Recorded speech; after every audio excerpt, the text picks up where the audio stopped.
പതിനായിരങ്ങളിൽ അതിസുന്ദരന അടിയ ഉള്ളങ്കയിൽ വഹിക്കുന്നവൻ പതിനായിരങ്ങളിൽ അതിസുന്ദരന അടിയ ഉള്ളങ്കയിൽ വഹിക്കുന്നവൻ ഒഴിയെ നാടി കൊണ്ടളക്കുന്നവൻ ഒഴിയെ നാടി കൊണ്ടളക്കുന്നവൻ മാറത്തും പൊൻകൊച്ചു അണിഞ്ഞവനെ കണ്ടു എൻ പ്രിയനേ കേട്ടുകൊള്ളും കോളങ്ങളെ തിരമാലകളെ കണ്ടു എൻ പ്രിയനേ കേട്ടുകൊള്ളും സ്വരം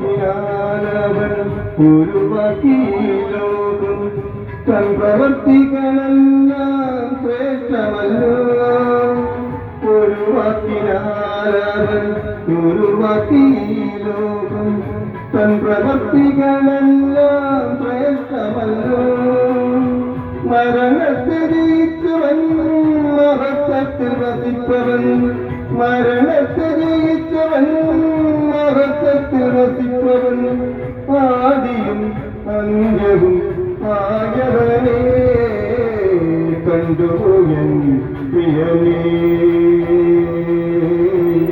കേട്ടു എൻ സ്വരം കോളങ്ങളെ തിരമാലകളെ കണ്ടു എൻ പ്രിയനേ കേട്ടുപോയിൻ സ്വരം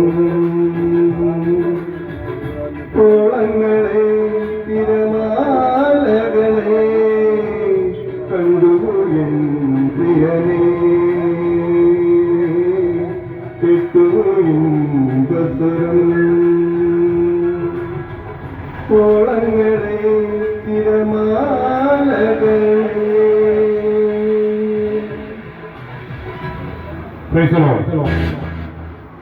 തുടർന്ന് ഞങ്ങൾ ഈ ദേശത്തിന് വേണ്ടി സ്വർഗത്തിൽ എന്നേക്കും സ്ഥിരമായിരിക്കുന്ന ദൈവത്തിന്റെ വചനം ഈ ദേശത്തോട് ഞങ്ങൾ അറിയിപ്പാൻ പോകുകയാണ്.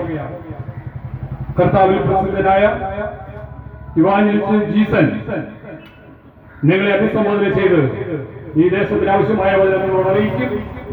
മദ്യത്തിനും മയക്കുമരുന്നിനുമെതിരെയുള്ള ഒരു വാഹന പ്രകടനധാരയാണ് ഇവിടെ വന്നിരിക്കുന്നത്. ലോകത്തിൽ ഒരു കാര്യം സംഭവിക്കുന്നു. എന്താണത്? ഒരു വർഷത്തിൽ 26 ലക്ഷം പേർ മദ്യം കുടിച്ച് മരണത്തിന് കീഴടങ്ങുന്നു. അത് ഞാൻ കണ്ടുപിടിച്ച സംഭവമല്ല. ലോക ആരോഗ്യ സംഘടന WHO വേൾഡ് ഹെൽത്ത് ഓർഗനൈസേഷൻ അവർ കണ്ടുപിടിച്ചിരിക്കുന്നു. 2024 റിപ്പോർട്ട് പ്രകാരം 26 ലക്ഷം പേർ മദ്യത്തിന് കീഴടങ്ങി മരണത്തിലേക്ക്, 6 അടി മണ്ണിന്റെ താഴ്ചയിലേക്ക് ജീവിതം നിരാശയോടെ തള്ളി നീക്കി, കുടുംബത്തെ ഏകമാക്കി, മറ്റുള്ളവരെ വിഷമിപ്പിച്ച്, രാജ്യത്തെ ഏതോ രീതിയിൽ നശിപ്പിച്ച് അവൻ ലോകത്തോട് വിട പറയുകയാണ്. എന്നാൽ മദ്യത്തിനപ്പുറമുള്ള, മദ്യത്തിന് വരാൻ സാധിക്കാത്ത സമാധാനത്തിന്റെ വഴി വഴിയും സത്യം ജീവനുമായ യേശുവിന്റെ സുവിശേഷം കർത്താവിന്റെ അഭിഷക്തദാസൻ ബ്രദർ ജീസൻ നമ്മളോട് അറിയിക്കുമ്പോൾ ഈ വചനത്തിലേക്ക് പ്രവേശിച്ച് അനുഗ്രഹത്തിന്റെ പാതയിലേക്ക് പ്രവേശിപ്പാൻ ഞങ്ങൾ നിങ്ങളെ വളരെ താഴ്മയോടെ ആഹ്വാനം ചെയ്തുകൊണ്ട് ഈ ദൈവത്തിന്റെ വചനം ഈ ദേശത്തോട് അറിയിപ്പാൻ ബ്രദർ ജീസനെ ഞങ്ങൾ വേദിയിലേക്ക് ക്ഷണിക്കുന്നു. തുടർന്ന് ബ്രദർ ജീസൻ.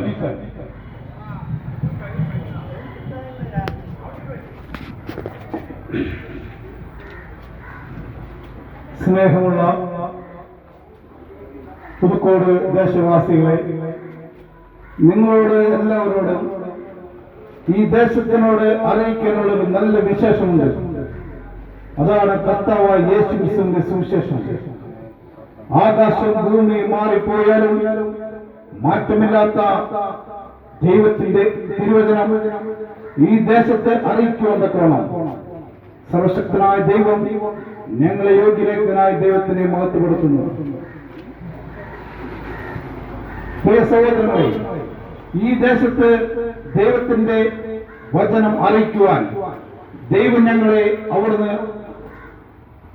അനുവദിക്കുകയും ഞങ്ങൾ തൃശ്ശൂരിൽ നിന്ന് ഈ ഭാഗത്തേക്ക് വരികയും ചെയ്തെന്നാൽ ദൈവത്തിന്റെ ആ വചനം ഈ ദേശത്ത് അറിയിക്കണമെന്നും കർത്താവിന്റെ ആ സമാധാനവും സന്തോഷവും ഈ ദേശത്തും അലയടിക്കണമെന്നുള്ള ഒരൊറ്റ ആഗ്രഹം കൊണ്ട് മാത്രമാണ്. എന്റെ ജീവിതത്തിലും ഞാൻ മദ്യത്തിനും ഇപ്രകാരമുള്ള കാര്യങ്ങൾക്കെല്ലാം അടിമപ്പെട്ടിരിക്കുന്ന എന്നെ ഒരു ദിവസം ഒരു ദൈവത്തിന്റെ ദാസൻ ഞങ്ങളുടെ ഭവനത്തിലേക്ക് കയറി വരികയും ഞങ്ങളോട് ഈ മാറ്റമില്ലാത്ത സുവിശേഷം അറിയിക്കുകയും ചെയ്തു. ഇപ്രകാരം നിങ്ങൾ ഓരോരുത്തരും കേൾക്കുന്നത് പോലെ ഈ വചനത്തെ പുച്ഛത്തോടെ തള്ളിക്കളഞ്ഞവരാണ് ഞാൻ. ഇപ്രകാരം ഈ വചനത്തെ തള്ളിക്കളഞ്ഞു. ഒരുപാട് കടബാധ്യതകളാൽ ആകെ സമാധാനം പോയി, ഉള്ള ജീവിതത്തിലെ സന്തോഷം പോയി. അപ്രകാരം എന്ത് ചെയ്യുമെന്നും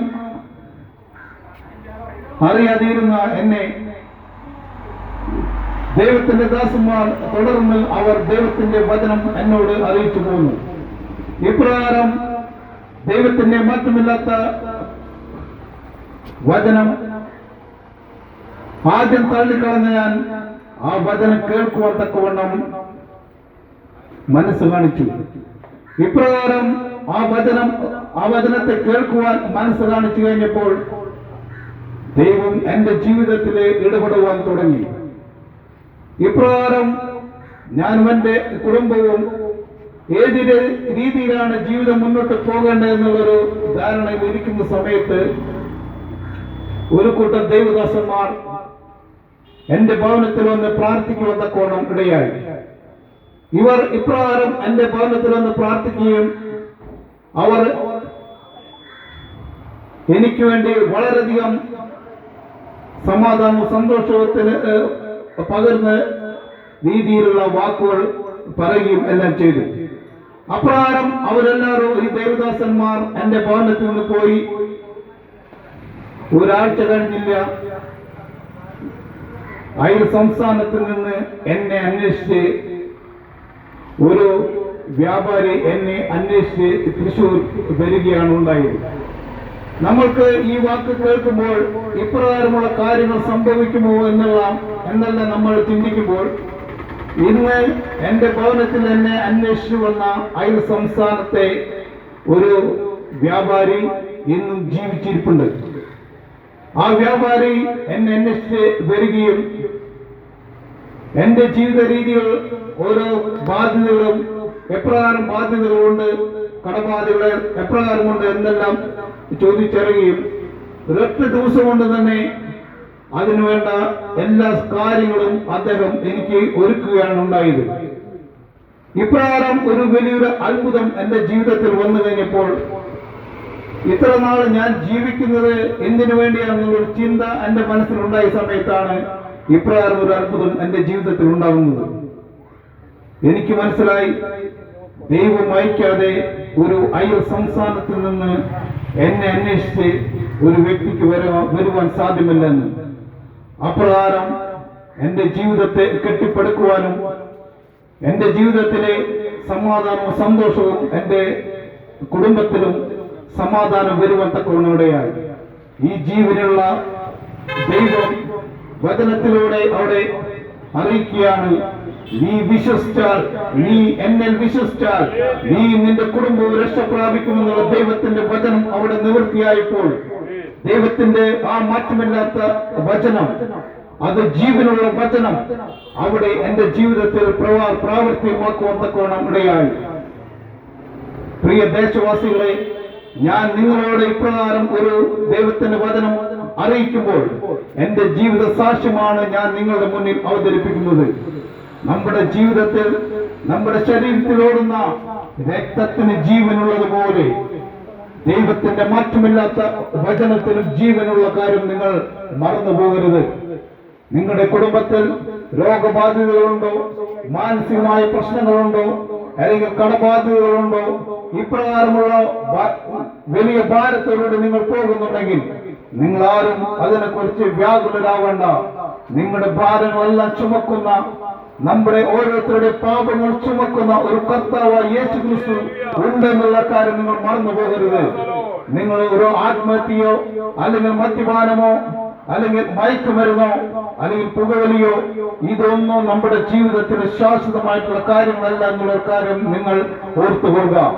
നമ്മുടെ ജീവിതത്തിൽ സമാധാനവും നമ്മുടെ ജീവിത സന്തോഷവും കവർന്നെടുക്കുന്നത് പിശാചെന്ന സാത്താനാണ്. ഈ സാത്താനെ അന്ധകാര ശക്തികൾ നമ്മുടെ ജീവിതത്തിൽ നിന്ന് മാറിപ്പോകണമെങ്കിൽ അതിന് ഒരേ ഒരു മാർഗമേ ഉള്ളൂ, കർത്താവായ യേശു ക്രിസ്തു. കർത്താവായ യേശു ക്രിസ്തു ഈ ഭൂമിയിൽ വന്നത് സാത്താന്റെ പ്രവർത്തികളെ അഴിപ്പാൻ തന്നെയാണ്. ഈ ദേശത്ത് എന്നെ കേൾക്കുന്ന പ്രിയ സഹോദരങ്ങളെ, നിങ്ങൾ ഒരാൾ പോലും നിങ്ങൾ ഈ വചനത്തെ നിന്ദിച്ചു കളയരുത്. ഈ വചനത്തിന് മാറ്റമില്ല. ആകാശം മാറിയാലും ഭൂമി മാറിയാലും ഈ വചനത്തിൽ ഒരിക്കലും മാറ്റമില്ല. നിത്യതയോളം ഈ വചനം നിലനിൽക്കുന്നതാണ്. ആദ്യമുണ്ടായിരുന്ന വചനം ഇന്നും നമ്മുടെ ഭൂമിയിലുണ്ട്. ഈ വചനമാണ് സ്വർഗത്തിലും നിലനിൽക്കുന്ന വചനം. ഈ വചനത്തെ നമ്മൾ ആരും വിട്ടുകളയരുത്. എന്റെ ജീവിതത്തിൽ എപ്രകാരം വലിയൊരു അത്ഭുതം ഉണ്ടായി കഴിഞ്ഞപ്പോൾ നമ്മൾ ചിന്തിക്കും, ഇങ്ങനൊരു അത്ഭുതമൊന്നും സംഭവിക്കില്ല എന്ന്. നിങ്ങൾക്ക് ഇന്നും തമിഴ്നാട്ടിൽ ഇങ്ങനൊരു വ്യാപാരി ഉണ്ട് എന്നുള്ള കാര്യം മറന്നു പോകരുത്. ഒരു സ്ഥലത്ത് ഞാനൊരു കഥ കേട്ടിട്ടുള്ളതാണ്. ഒരു സഹോദരി ഒരു സഭയില് അവിടെ ബാത്റൂം കഴുകുവാനായിട്ട് ആഗ്രഹിക്കുന്നു. നമ്മൾക്കറിയാം, ഏറ്റവും ആൾക്കാർ വെറുക്കപ്പെടുന്ന ഒരു കാര്യമാണ് ബാത്റൂം കഴുകുക എന്നുള്ളത്. പക്ഷെ ഈ സഹോദരിക്ക് ബാത്റൂം കഴുകിയേ പറ്റൂ. പക്ഷെ അവിടുത്തെ ആ ദേവദാസൻ പറഞ്ഞു അതിന് വേറെ ആൾക്കാരുണ്ട് എന്ന് പറഞ്ഞു. പക്ഷെ ഈ സഹോദരി അത് ഏറ്റെടുത്തുകൊണ്ട് അത് ദിവസം ചെയ്യണം, അതിനുവേണ്ടി എനിക്ക് വേണ്ടി പ്രാർത്ഥിക്കണം എന്ന് പറഞ്ഞ് ഈ സഹോദരി അവിടെ ആ ഞായറാഴ്ചകളെല്ലാം ജോലിയിൽ നിന്ന് ലീവ് എടുത്ത് അതിരാവിലെ 6 മണി 7 മണിക്ക് സഭയോഗം തുടങ്ങുന്നതിന് മുൻപ് തന്നെ അവിടെ സഭയിൽ വന്ന് ആ ബാത്റൂം എല്ലാം കഴുകി വെടുപ്പാക്കാൻ തക്ക ഇടയായി. എന്നാൽ നമ്മൾ ചിന്തിക്കും, എന്താണ് ഇതിനുള്ള സവിശേഷത എന്ന്. ഈ സഹോദരി അപ്രകാരം ഇങ്ങനൊരു ആഗ്രഹം പ്രകടിപ്പിച്ചു കഴിഞ്ഞപ്പോൾ അവർ വീണ്ടും പറഞ്ഞു, എനിക്ക് തലേ ദിവസം വന്നിട്ട് ഈ സഭയുടെ ഹാളെല്ലാം അടിച്ചു വെടുപ്പാക്കണം, നിങ്ങൾ എനിക്ക് വേണ്ടി പ്രാർത്ഥിക്കണമെന്ന്. അങ്ങനെ ആ സഹോദരിക്ക് വേണ്ടിയിട്ട് പ്രാർത്ഥിച്ചു. ആ കമ്പനിയുടെ ഓണർ വ്യക്തമായിട്ട് ആ സഹോദരിക്ക് ശനിയാഴ്ച ഉച്ചയ്ക്ക് ശേഷം ലീവ് കൊടുക്കുവാൻ സന്നദ്ധയായി. അപ്രകാരം ഈ സഹോദരിയുടെ ജോലി എന്താണെന്ന് ചോദിച്ചപ്പോൾ ഈ സഹോദരി പറഞ്ഞു, എനിക്ക് എയർപോർട്ടിലാണ് ജോലി എന്ന്. അപ്പോൾ നമ്മൾ ചിന്തിക്കും, ഈ ബാത്റൂം കഴുകുന്ന ഈ സഹോദരിക്ക് എയർപോർട്ടിൽ അവിടെ അടിച്ചു വരുന്ന ഒരു ജോലിയായിരിക്കാം എന്ന്. വീണ്ടും ചോദിച്ചു. വീണ്ടും പിന്നത്തെ ആഴ്ച ഈ സഹോദരി വന്നിട്ട് വീണ്ടും ബാത്റൂം കഴുകുവാനും അവിടെ ഹാളെല്ലാം അടിച്ചു കഴുകുവാൻ തക്കൊണ്ട് ഇടയായി. വീണ്ടും ഈ സഹോദരിയോട് ചോദിച്ചു, അവിടെ അടിച്ചു വാരുന്നതും ബാത്റൂമാണല്ലേ ജോലി എന്ന് പറഞ്ഞപ്പോൾ പറഞ്ഞു, അതല്ല എന്റെ ജോലി, എനിക്ക് എയർപോർട്ടിന്റെ ഉള്ളിലാണ് ജോലി എന്ന് പറഞ്ഞു. വീണ്ടും അപ്രകാരം ചോദിച്ച് അതിന്റെ ദിവസങ്ങൾ കഴിഞ്ഞു, മാസങ്ങൾ കഴിഞ്ഞു. എല്ലാ ശനിയാഴ്ച ഉച്ചയ്ക്ക് ശേഷം ഈ സഹോദരി വന്ന് അവിടെ ആ ഹാളെല്ലാം അടിച്ചു കഴുകലും ബാത്റൂമെല്ലാം വൃത്തിയാക്കലും ചെയ്യുകയാണ്. അവസാനം ഈ സഹോദരി ദൈവത്തിന്റെ വചനം അറിയുകയും ഈ ദൈവത്തെ പിൻപറ്റുവതൊക്കെ ഇടയായി. അവസാനം സ്നാനപ്പെട്ട് രക്ഷിക്കപ്പെടുന്ന സമയത്ത് ഈ സഹോദരി സാക്ഷ്യം പറഞ്ഞപ്പോഴാണ് ഈ സഹോദരി അവിടെ പൈലറ്റാണ് എന്ന് അറിയുവതൊക്കെ ഇടയായത്. ഇത്രയ്ക്കും അവിടെ പൈലറ്റായി ജോലി ചെയ്യുന്ന, എയർക്രാഫ്റ്റിൽ പൈലറ്റായി ജോലി ചെയ്യുന്ന ഈ സഹോദരി ഇന്ന് കോട്ടയം ജില്ലയിൽ അവിടെ രക്ഷിക്കപ്പെടുവാനും അവിടെ ആ സഭയിൽ പോകാൻ തക്കവണ്ണിടയായി. ആ സഹോദരിയുടെ താഴ്മ, ആ സഹോദരി ഇത്ര ഉയർന്ന ജോലിയിൽ ലക്ഷക്കണക്കിന് ശമ്പളം മേടിക്കുന്ന ഇത്രയും ഉയർന്ന ജോലി എടുക്കുമ്പോഴും സഭാ ഹാളിൽ വന്ന് രക്ഷിക്കപ്പെടാതെ അല്ലെങ്കിൽ സ്നാനപ്പെടാതെ ആ സഭയിൽ വന്ന് സഭാ ഹാളിൽ വന്ന് ബാത്റൂം കഴുകുവാൻ തക്കോണം മനസ്സ് കാണിച്ച ആ താഴ്മയുള്ള ആ സഹോദരിയും കുടുംബവും ജീവനുള്ള ദൈവത്തെ കണ്ടുമുട്ടുവാൻ തക്കോണം ഇടയായി. പ്രിയപ്പെട്ടവരെ, നമ്മുടെ ജീവിതത്തിലും നമ്മുടെ ഓരോ കുടുംബത്തിലുണ്ടാവുന്ന പല പ്രശ്നങ്ങൾക്കും കാരണം നമ്മൾ തന്നെയാണ്. നമ്മൾ ചെയ്തു പോകുന്ന തെറ്റുകൾ, നമ്മൾ ചെയ്തു പോകുന്ന പാപങ്ങൾ.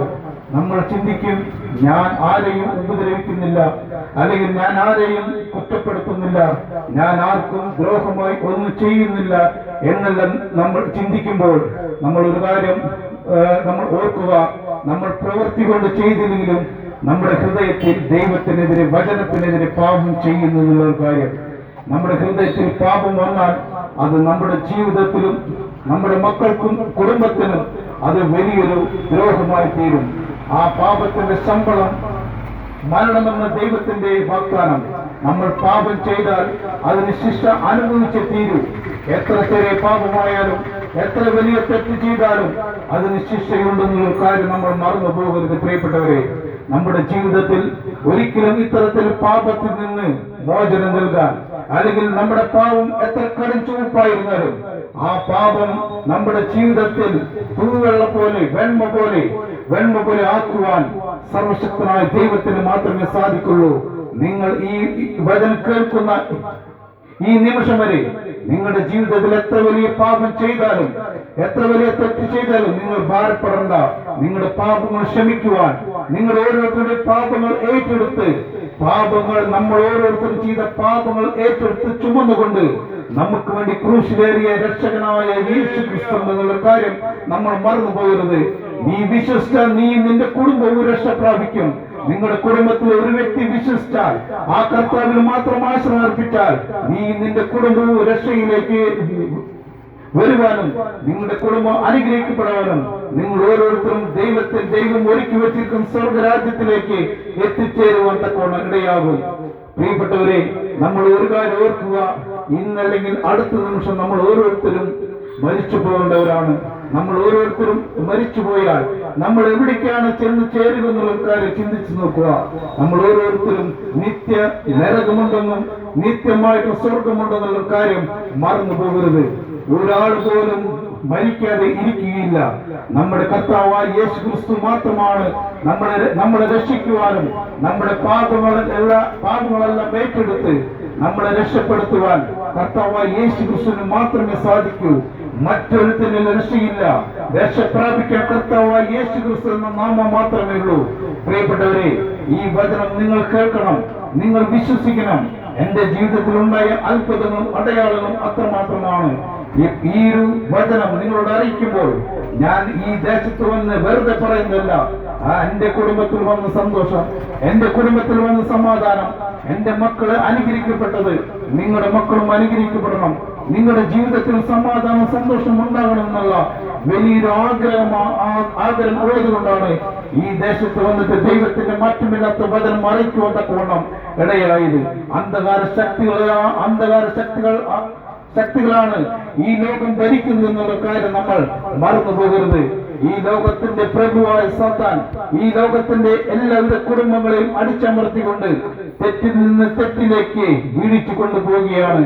അതിൽ നിന്ന് രക്ഷപ്പെടുത്തുവാൻ ദൈവത്തിന്റെ മാറ്റമില്ലാത്ത വചനത്തിന് മാത്രമേ സാധിക്കൂ എന്നുള്ളൊരു കാര്യം നമ്മൾ മറന്നു പോകരുത്. പ്രിയപ്പെട്ടവരെ, നിങ്ങൾ വിശ്വസിക്കുക. നിങ്ങൾ വിശ്വസിച്ചാൽ നിങ്ങളുടെ കുടുംബവും രക്ഷ പ്രാപിക്കും. അതിന് യാതൊരു സംശയമില്ല. ആകെ രക്ഷകനായ ദൈവത്തിന് മാത്രമേ സാധിക്കൂ. ഈ രക്ഷകനായ ദൈവമാണ് നമ്മുടെ ഓരോരുത്തരുടെ പാപങ്ങളെല്ലാം ചുമന്ന് പാപം എന്തെന്ന് അറിയാത്ത കർത്താവായി യേശു ക്രിസ്തുവിന്റെ മേൽ പിതാവായി ദൈവം ഈ പാപങ്ങളെല്ലാം ചുമത്തി പാപം എന്തെന്നറിയാത്ത കർത്താവായി യേശു ക്രിസ്തു നമുക്ക് വേണ്ടി ക്രൂശിലേറി. ഈ ക്രൂശിലേറിയ രക്ഷ, ഈ ക്രൂശിൽ നോക്കുമ്പോൾ അവിടെ നമ്മൾ ചെയ്ത തെറ്റുകളും നമ്മുടെ വേദനകളും നമ്മുടെ രോഗങ്ങളും നമ്മുടെ ഓരോരുത്തരുടെ ശാപങ്ങളും നമ്മുടെ ജീവിതത്തിൽ വന്നു ചേർന്ന എല്ലാവിധ ശാപങ്ങളും ദൈവ കർത്താവായ യേശു ക്രിസ്തു ഏറ്റെടുത്ത്. പ്രിയപ്പെട്ടവരെ, നമ്മൾ ഓരോരുത്തർ ചിന്തിക്കുക, നമ്മുടെ കർത്താവ് യേശുവിന് എതിരെ നമ്മൾ ദ്രോഹങ്ങൾ ചെയ്തവരാണ്, ശത്രുക്കളായവരാണ്. കർത്താവിനെതിരെ വളരെയധികം വേദനയോടെ പാപങ്ങൾ ചെയ്ത് കർത്താവിനെ പരിഹസിച്ചവരാണ്, നിന്ദിച്ചവരാണ്, അപമാനിച്ചവരാണ്. എന്നാലും കർത്താവായ യേശു ക്രിസ്തു നമ്മളെ സ്നേഹിക്കുന്നു. ഈ സ്നേഹത്തിന്റെ സുവിശേഷം, കർത്താവായ യേശു ക്രിസ്തുവിന്റെ സ്നേഹം ഈ ദേശത്ത് അറിയിക്കുമെന്നോണം കർത്താവ് ഞങ്ങളെ യോഗ്യരാക്കി സ്തോത്രം ചെയ്യുന്നു. നിങ്ങളുടെ എല്ലാ പ്രാർത്ഥനകളും നിങ്ങളുടെ ജീവിതത്തിലും വരുവത്തക്കോണം ഇടയാകട്ടെ. ഈ ദേശത്തിലെ എല്ലാ കടബാധ്യതയുള്ളവരെയും ഓർത്ത് പ്രാർത്ഥിക്കുന്നു. ഈ ദേശത്തിലെ എല്ലാ മാനസിക